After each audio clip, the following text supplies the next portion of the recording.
Voilà, bonjour, bonsoir, Baladia. C'est Nabiso King Top News.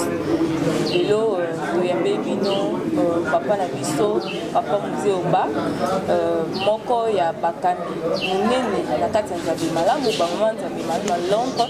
En tout cas, la moindre c'est bien ma casse, Yambe Binoye.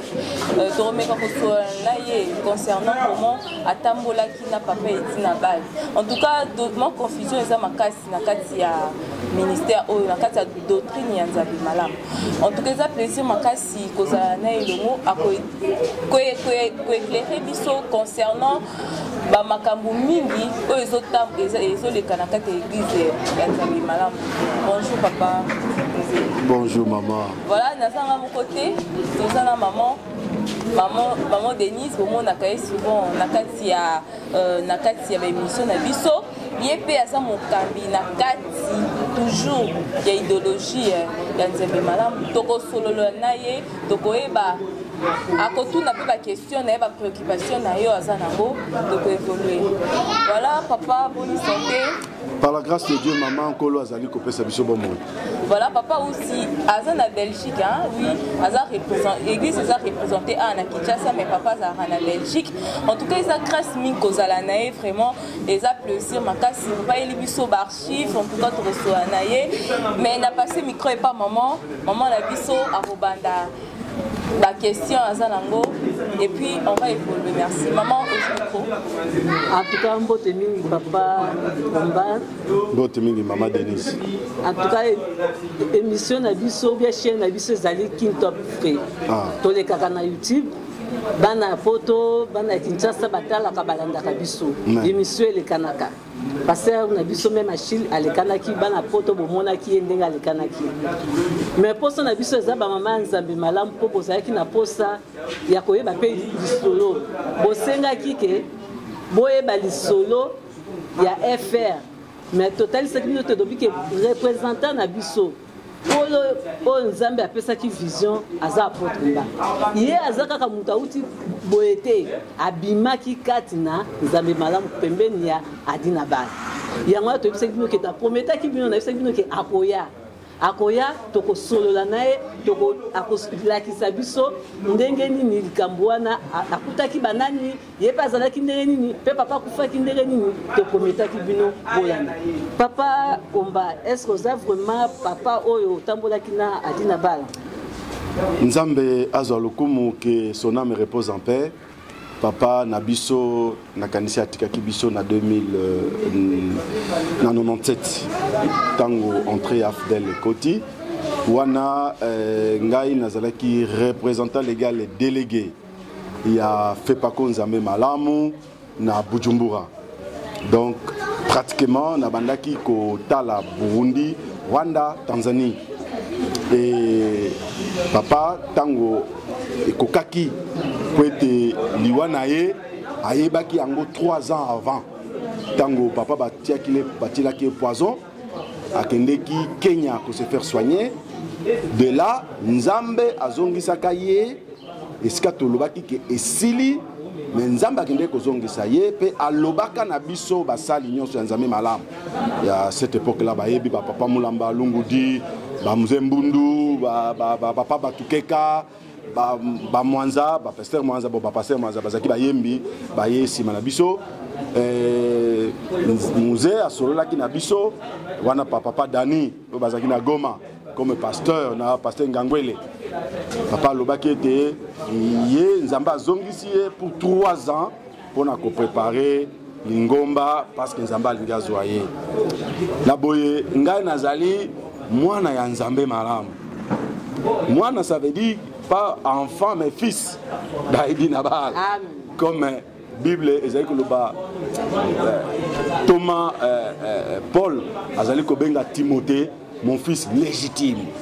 Donc pembeni ya papa nazalaki parmi nabité kenga moko nazalaki parmi ba fils légitime et ba fille légitime naye oyo bazaki pembeni naye vraiment à tout moment.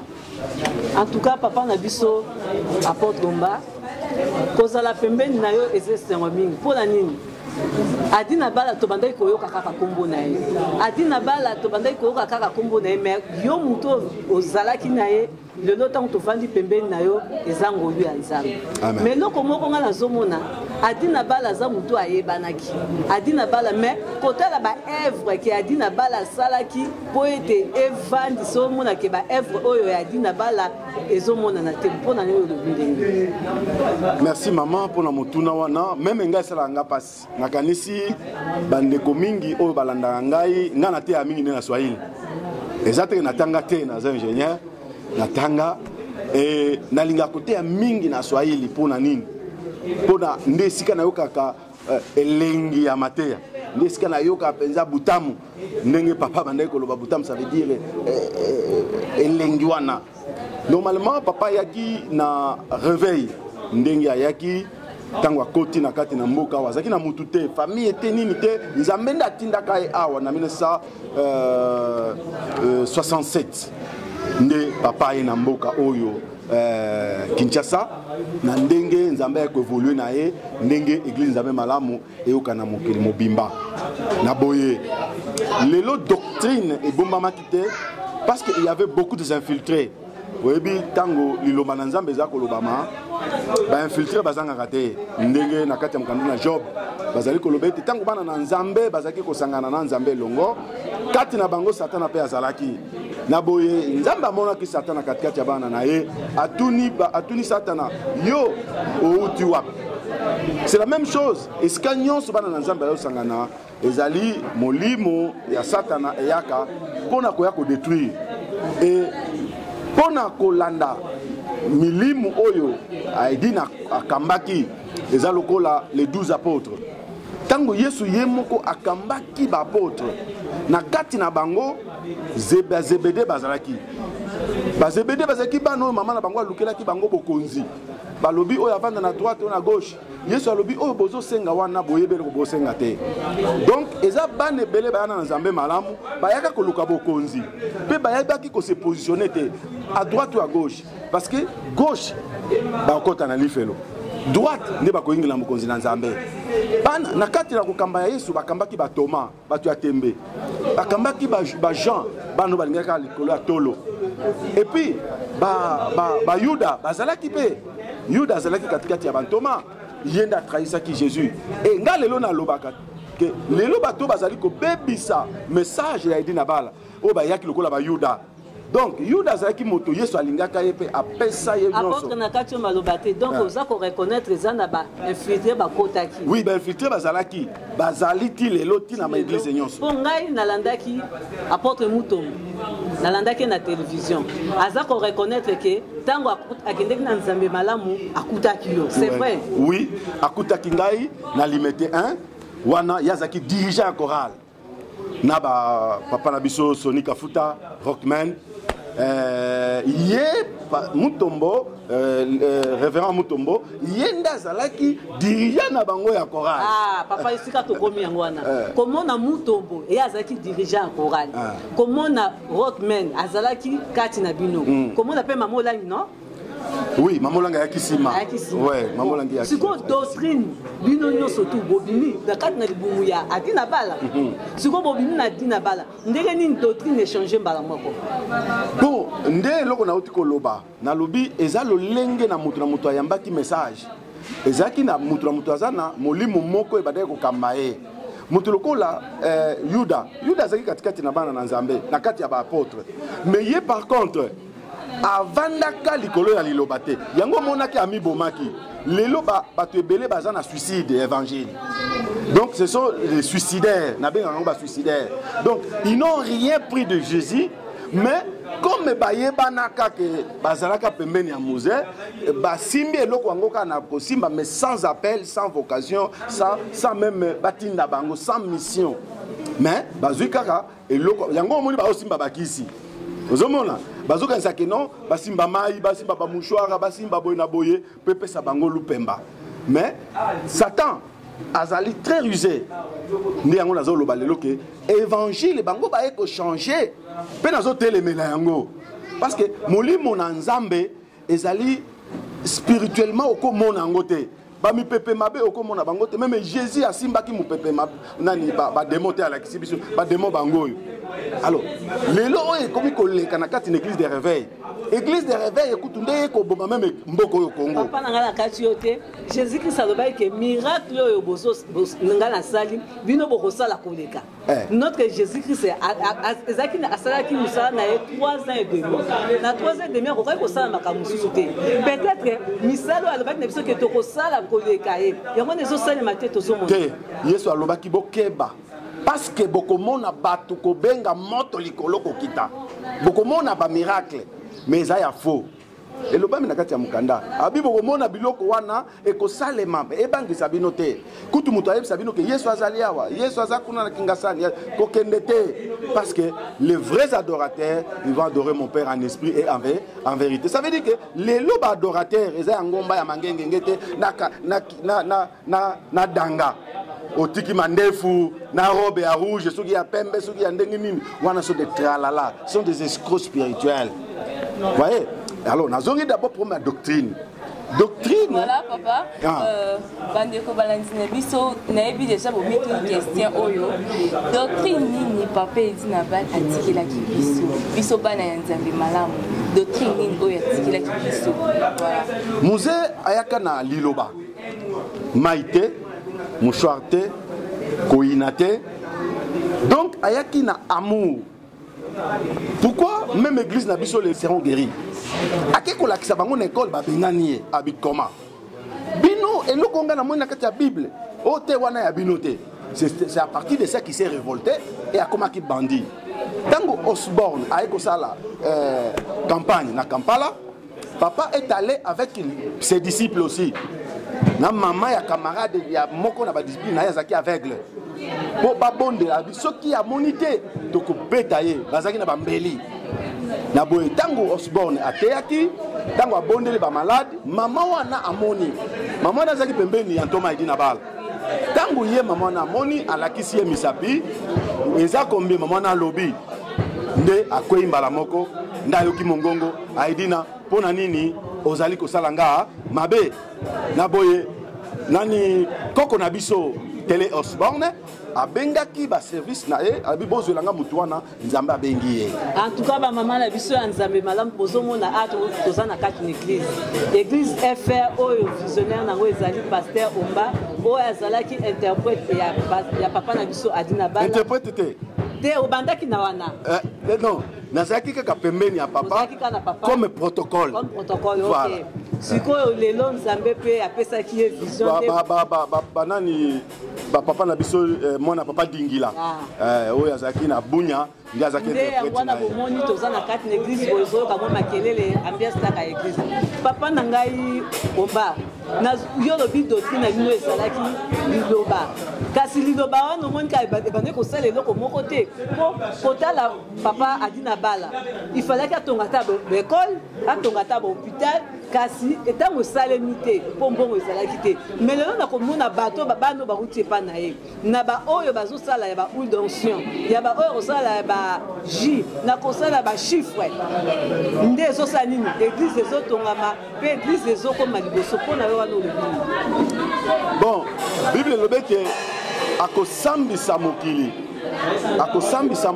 ndenge nini na makambo nyonso oyo basali na ye bazali kosala kutu biso nde tokosambisama doublement yango balobi bateyi bazala ebele te e lelo mama likambo eza ya pasi nde bato mingi bakoma kokanisa koteya nde vi na yo ozwi mosala ça veut dire bazokima chômage comme misala ezali te motu nyonso abetika mbunda na pembeni ya ndako na bango baza na parcelle na bango bakomi na église mais na kati na vision bato ebele baza na vision te mais baza na visée et moto aza na vision ça veut dire que akotransmettre intégralement comme Paul azali koloba na Timothée que pesa bato oyo bakotransmettre intégralement ndenge nazali koloba mais soki lelo basali wana nyonso ozotanga bango soki bazali kotransmettre te intégralement ndenge Thomas atikaki nakanisi baza déjà libanda bazali déjà libanda parce que toujours nga natambola mingi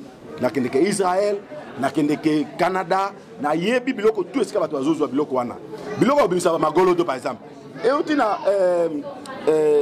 maman ya Canada bayebi na Toronto église Interfoi pasteur wana abimisa pe ba bigolodo musana ye kosenga mbongo et Yesu bakoteka ete lelo bakoma oteka même sainte comment bokendo teka Yesu nzoto Yesu bokendo teka yango parce que bokendo sala ngo na bisika ya pamba te lokola musée Rego oyo azali représentant ya Nzambe malamu lelo azali mwana na moni ndenge akoli ayebi ngai très bien tala oyo eza signature ya papa oyo eza nomination na ngai na mboka Burundi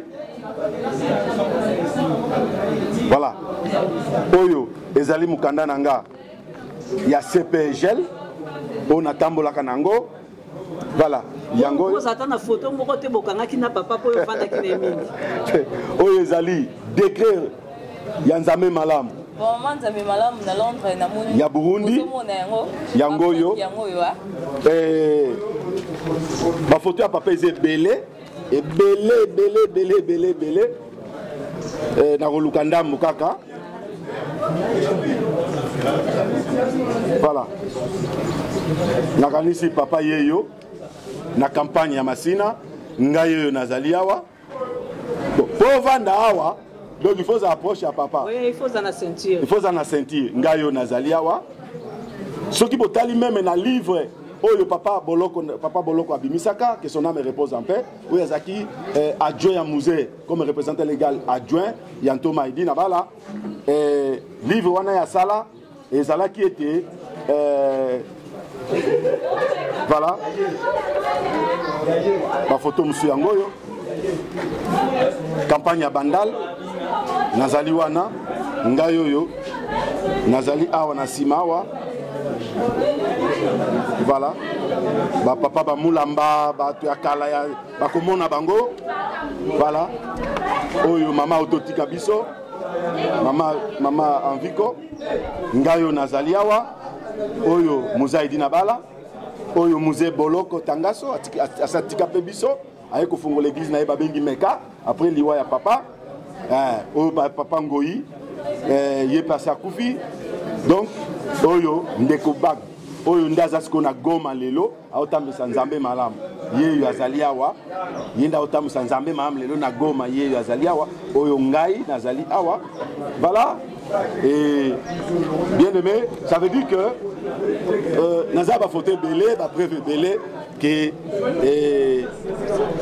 ba maman ya biso à Londres ba maman ya biso à Belgique Paris à Nzambe malamu vraiment bouti ko mona apôtre Omba alakisi bino ba photo alakisi bino mikanda oyo estali ke bazalaki penza na papa na biso atina bal donc komi tumisama lisusu te na baposa oyo bozalaki nango papa Omba mutuna na ngai ya suka est-ce que a papa atina bal azali mpe konégocier na bandoki ya bandoki sikiliza abiyoka katika jina la Yesu Kristo wewe shetani sikiliza mais papa apôtre natali ngai moko natali yango na interview mosali na Nzambe moko oyo abengamaki na ke ye aza l'homme à la parole préfet de discipline moi totanga kombo na ye ezali te alobi ke eza na libota moko mutu moko ya mbongo azalaki makasi mais ndoki alinga boma ye anégocie na ndoki oboma ye te siko mpo na yo na lindenge wana okoloba non Bible elobi ete à son nom nous chasserons le démon parce que nde esika papa na biso azuaki puissance ya kotambwisa lingomba parce qu'alobaki à mon nom vous chasserez les démons et vous imposerez les mains aux malades ils seront guéris à mon nom mafuta te qui eloko moko te même ba maman ya Belgique bazana ndeko onya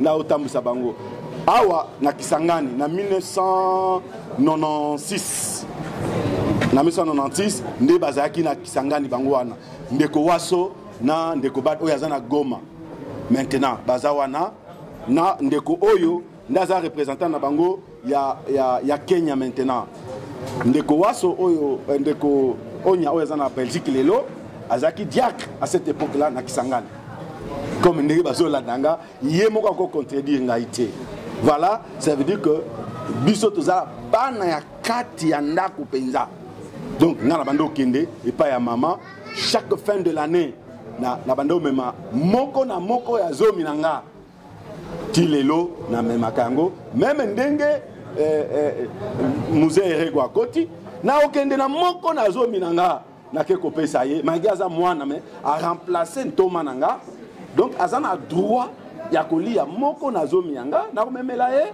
na pesi ye na bi musée oyo liango parce que aux place en Thomas. Voilà, merci Valentin Bisso. Boyo Kindenge Papa Omba, c'est Toleko Alobi. En tout cas, yé penda atambola kina mousse Omba. Asala kina yé. Tolinga ki mingi kozo ba preuve pour permettre que éclaircir sonyo sopi na bino Valentin Bisso ya ngambi malam. Boyo ki malam ndenge Papa Alobi. Doctrine ya musée dit na bal ezala kité kopimisa na magogo do osala beauté doctrine c'était la fraternité, c'était l'amour. Et d'ailleurs moto abimisa nzembo ya nzambe malamu nzamba zalima premier interprète ya musée bandeko yeba lingala te mais mutu wana zaki mutu aliboma tant musée za côté na wenze wana funguna na église te azaki kufana na commune ya Kinshasa nde mutu wana musée azote yazo la fulu nde mbala moko Saint Esprit asimbie abongolisi ye motema mbala moko mutu wana akoma oyoka Swahili alors que azaki kinois nde musée akomaki interprète na ye nde mutu atako ade est-ce que musée asimbaki ye musée asimbaka ye te apakolaka ye mafuta te eloko moko emonaki te mais nguya na nzambe ezalaki na périmètre wana nde mutu wana abongolaki motema nde abimisa nzembo nzambe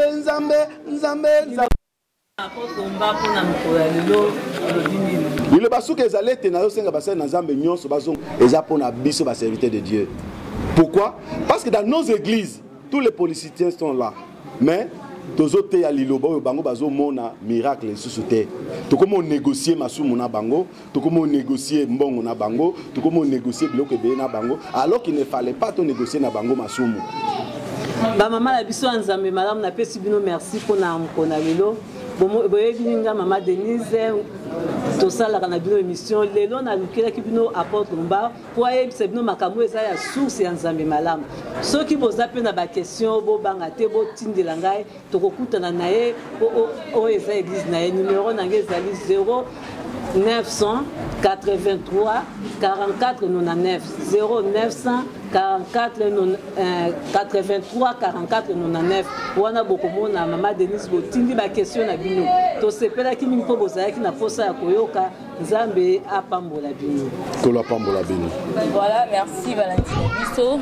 Tokomi déjà na suka ya émission na biso bino batonyo boza na ba question boza na préoccupation ba numéro eza juste là-bas en l'écran là bokoma benga biso botu na biso bozo coordonner na biso église bisika tozali place église à papa eza ana FR eza na lumete juste manège mais cette référence eza des importe fikin soko komi on otuni église FR bakola kisayo ba appel na bino ba soutien na bino tozala ngo besoin ba salutation makasina de propriétaire pe chef na biso il sert passi bisiko zali to pe mbote papa ye boyo kiye mbala sima to soka ye lisusu to solola na lisusu pe to koyeba ndenge ni ba préoccupation na bino nde biso to koyeba ko pesa bino biano bye à la prochaine bye bye.